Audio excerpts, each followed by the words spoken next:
মধ্যরাতে সোনামুড়া থানার পুলিশ ৮১ নম্বর ব্যাটালিয়নের বিএসএফ এবং ১১ নম্বর ব্যাটালিয়নের টিএসআর যৌথ অভিযানে নামে সোনামুড়া মেইন রোড সংলগ্ন বাতাধুলা এলাকায় অ্যাম্বুশ করে আটক করা হয় এক ড্রাগ প্যাডলারকে। তার কাছ থেকে বাজেয়াপ্ত করা হয়েছে মোট ১০২ কেজি শুকনো গাঁজা। পুলিশ সূত্রে জানা গেছে আটক ব্যক্তির নাম মোহাম্মদ মুস্তাফা, বয়স ২৯, বাড়ি কমলনগর কৃষ্ণদুলা, থানা সোনামুড়া, সিপাহীজলা। প্রাথমিক জিজ্ঞাসাবাদে তিনি স্বীকার করেছেন গাঁজার চালানটি তিনি ও তার সহযোগীরা মিলে বাতাধুলা সীমান্ত দিয়ে বাংলাদেশে পাচার করার পরিকল্পনা করেছিলেন। উদ্ধারকৃত গাঁজার আনুমানিক বাজার মূল্য প্রায় ১৫,৩০,০০০ টাকা। এই ঘটনায় সোনামুড়া থানায় তার বিরুদ্ধে এনডিপিএস আইনে মামলা রুজু করা হয়েছে। পুলিশ মনে করেছে এই ঘটনায় আরও কয়েকজন জড়িত থাকতে পারে। তাদের গ্রেপ্তারের চেষ্টা চলছে। আটক মোহাম্মদ মুস্তাফাকে মহামান্য আদালতে পেশ করে উপযুক্ত পুলিশি রিমান্ড চাওয়া হবে বলে জানিয়েছে পুলিশ। সোনামুড়া থানা এবং 81 বিএসএফ এবং 11 বিএ টিএসআর মিলে একটা জয়েন্ট অপারেশন করি।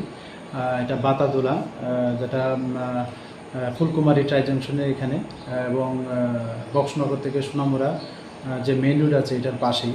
তো এখানে আমাদের কাছে খবর ছিল যে কিছু সংখ্যক ছেলে গাঁজা নিয়ে আসতে পারে এবং তারা এগুলি বাংলাদেশে পাচার করবে। তো এই সুবাদে সূত্র ধরেই আমরা সবাই মিলে অ্যাম্বুশে বসি এবং মধ্যরাতে আমরা একজনকে ডিটেইন করি এবং সঙ্গে গাঁজাও আমরা উদ্ধার করি এবং ওজন করলে দেখা গেল যে এর ওজন মোট ১০২ কেজি, 5টি বস্তার মধ্যে সাদা রঙের।